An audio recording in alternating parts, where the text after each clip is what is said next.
à Monthuchon, David, dans ton fief, pour découvrir la série Deutz 6.4. Alors le tracteur qui est devant nous, il est au cœur d'une gamme assez simple. Oui, la série 6.4, c'est 3 modèles de 136 à 156 chevaux. Et celui-là est le modèle intermédiaire, il développe 147 chevaux.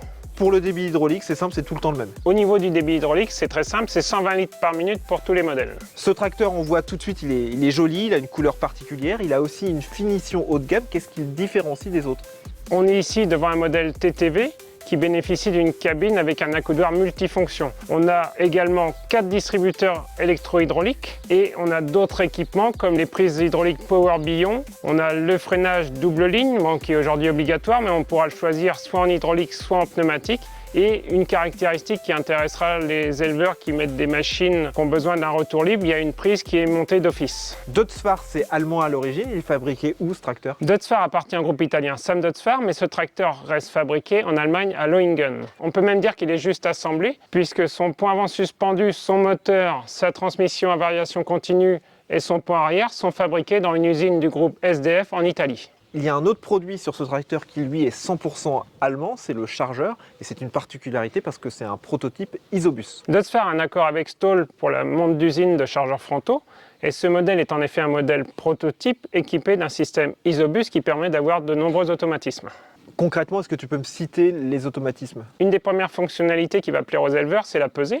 Même si c'est quelque chose qu'on a aujourd'hui couramment sur d'autres marques. On a par exemple le réglage de la butée haute pour entrer dans des bâtiments. On peut avoir aussi un retour à la position basse et on a également d'autres possibilités de mémoriser des vitesses de déplacement du bras et des débits hydrauliques. Sur le papier, c'est intéressant, mais il y a quand même quelques défauts avec ce système Isobus. Ça commence dès la mise en route du tracteur puisqu'il faut attendre 1 minute que l'écran s'allume et qu'il faut également appuyer sur 3 boutons de validation avant de pouvoir utiliser le chargeur. Autre inconvénient, c'est les mouvements sur ce modèle qui n'est pas équipé d'origine d'un parallélogramme. Ça manque parfois de précision et ce qui fait que les agriculteurs n'ont pas pleinement exploité ce chargeur. Ça reste cependant un prototype qui sera amélioré avant sa commercialisation. Merci David pour cette présentation.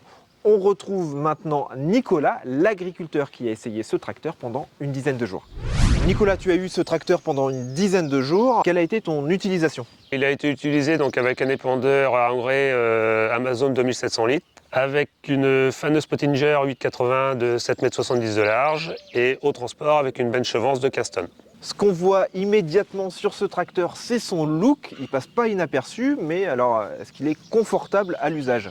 Alors oui, c'est un tracteur qui a un look sympa. C'est vrai que plusieurs personnes l'ont vu et nous disent « Ah bah oui, il est chouette ». Au niveau confort, c'est vrai que on a un vrai pont avant suspendu, une très bonne suspension de cabine et avec ça, un très bon siège en cabine. Donc c'est le truc gagnant, on a un très très bon confort avec ce tracteur. Cette cabine, on est dans l'ADN de l'Agrotron. Et au niveau visibilité, qu'est-ce que ça donne? C'est un tracteur qui a une bonne visibilité. Sur le chargeur, ce qui est très appréciable, c'est la vitre supérieure en cabine. On a une visibilité sur la course du chargeur. Seul petit bémol, c'est par rapport au brancard où ça peut faire un angle mort. Donc attention à ça. Ce que je lui reproche en cabine, c'est le manque d'espace pour le passager. Sur la ferme, tu es habitué au tracteur CAZ. Comment ça s'est passé la prise en main de ce modèle Deutz? Alors c'est un tracteur qui est relativement simple à prendre en main, le code couleur aide à cela, mais une demi-journée de formation avec le concessionnaire est quand même recommandée de façon à apprendre les subtilités. Comme sur n'importe quel tracteur moderne finalement. Oui, voilà, comme n'importe quel tracteur moderne, les tracteurs sont sophistiqués, donc une mise en route bien faite est importante. Il y a des petites subtilités, par exemple pour béner, ça sert à rien de dépasser les 1300-1400 tours minute. Sur les deux remorques qu'on a, on est équipé en bénage hydraulique, donc sans compresseur. Et je me suis fait piéger parce que j'ai accéléré à 1900-2000 tours, comme des fois je fais, et j'ai pas pu bénéficier du bénage complet de la remorque. Donc j'ai arrêté, je me suis mis à 1300-1400 tours, et là, sans problème, la remorque a été jusqu'au bout. Donc ne pas trop accélérer au moment du bénage. Et sur la route, avec cette benne, justement, ça se passe comment? Au niveau comportement routier, c'est un tracteur qui est sain. Après, le fait d'être en cabine suspendue peut perturber peut-être un peu parce que on peut peut-être avoir un sentiment un petit peu d'instabilité. Le reproche que je pourrais lui faire, c'est à la rigueur d'élargir un petit peu la voie parce que elle est quand même, à mon goût, peut-être un petit peu trop rétrécie. Tu es habitué à conduire des boîtes à variation continue. Qu'est-ce que tu penses de la TTV? C'est une bonne boîte. C'est une boîte qui est agréable à conduire et comparé aux autres variations continues que je conduis, c'est une boîte qui a un bon frein moteur. C'est plutôt rassurant sur la route d'un point de vue du comportement routier. Tu parles de frein moteur, ce tracteur dispose également d'un frein moteur hydraulique. Est-ce que tu l'as utilisé? Est-ce que c'est efficace? Eh ben, c'est la première fois que j'ai un tracteur avec un frein moteur hydraulique et ben, c'est pas mal du tout parce que au niveau freinage, on a quelque chose qui est sûr et ça répond aussitôt. Cependant, il ne faut pas avoir peur parce qu'on a l'impression que quand on l'utilise avec une charge telle que la remorque, que le moteur monte à très haut dans les tours, mais en fin de compte, non, il y a le ventilo du tracteur qui se met à accélérer aussi. Donc ça peut être perturbant, mais c'est un bon système. La pédale, elle est au milieu, donc comment tu faisais? Tu freinais avec le pied gauche? Oui, voilà, je freine avec le pied gauche, donc ça se fait bien.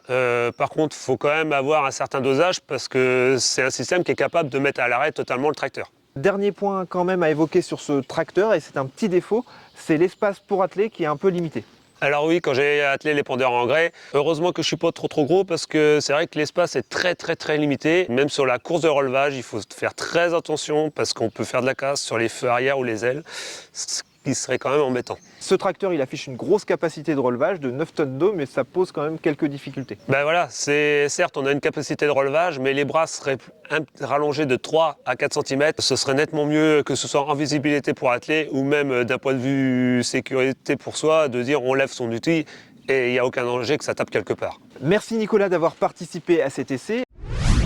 David, on va maintenant faire le bilan de cet essai. Premier point, tu as apprécié l'écran de ce tracteur. Oui, on a un terminal de 12 pouces tactile qui est en bout d'accoudoir, qui vient en option, car on peut aussi gérer toutes les fonctionnalités du tracteur depuis le petit écran qui est sur le tableau de bord derrière le volant. Alors cet écran, il présente l'avantage d'être assez facile d'utilisation, même si au premier abord il peut faire peur, car il y a beaucoup d'icônes et en plus il n'y a pas de texte qui explique à quoi correspondent chacune de ces icônes. Depuis cet écran, tu vas également gérer l'autoguidage. Là encore, tu l'as pris en main assez facilement. Oui, le guidage automatique est assez facile à prendre en main. On va facilement gérer la création des lignes AB avec le choix d'un guidage soit en ligne droite, soit en courbe. Et pour actionner cet autoguidage, on a bien sûr un bouton sur le terminal tactile, mais aussi on a la possibilité, comme on l'a fait ici, d'avoir un bouton sur le joystick principal ou bien sur le pad qui est au pied de l'écran. Et là, on avait affecté l'engagement de l'autoguidage à la touche F1. Autre point, c'est l'entretien. Alors ce tracteur, il n'est pas équipé des radiateurs qui s'ouvrent en accordéon, néanmoins ça reste accessible. Déjà, pour ouvrir le capot, on peut se satisfaire de la clé de contact et ça se fait facilement. Ensuite, capot levé, on a un accès direct au filtre à air qui se trouve à l'avant, un filtre à air PowerCore qui se démonte très facilement. Ensuite, pour nettoyer les radiateurs, c'est vrai qu'on n'a pas beaucoup d'espace. Du côté droit, on va avoir des tamis que l'on retire pour pouvoir les nettoyer. Et du côté gauche, on a le condenseur de climatisation qui coulisse, et ça sans utiliser d'outils. Pour l'entretien, en point négatif, tu m'as dit que les filtres de la cabine, c'était plus compliqué à atteindre. Alors oui, c'est une remarque récurrente à chaque essai d'Ottsfar, c'est-à-dire qu'ils n'ont pas évolué depuis la création de cette cabine et ils se trouvent sur les côtés. Il y en a un de chaque côté et il faut dévisser. Et en plus, c'est à hauteur, donc il faut prendre un escabeau et une petite échelle. Ça, c'est vraiment un point sur lequel Ottsfar devrait travailler. Il y a d'autres petits détails que tu aurais également aimé améliorer. Par exemple, c'est la position de la plaque à l'arrière du tracteur. Oui, le support de plaque d'immatriculation se trouve à l'arrière gauche. Et si on intervient sur les bras de relevage, en se relevant, on peut facilement se cogner la tête comme en ont fait les frais les agriculteurs essayeurs. Sur le même registre, quand on monte en cabine, comme on a un montant avant gauche qui est assez incurvé, il y a une poignée dessus et les agriculteurs aussi avaient tendance à se cogner dedans. Et dernier point de vigilance, c'est la sécurité. Ce tracteur, il est facile à prendre en main, facile à démarrer, peut-être même un peu trop facile pour des agriculteurs qui auraient des enfants. C'est Philippe, le papa de Nicolas et Anthony, les essayeurs, qui a vu son petit-fils monter dedans. Et il s'est rendu compte que ce tracteur, on le démarre en tournant simplement la clé, sans appuyer sur aucune pédale. Et une fois qu'il est mis en route, il suffit d'actionner l'inverseur pour qu'il avance, puisque le frein à main est électrique et se désengage automatiquement.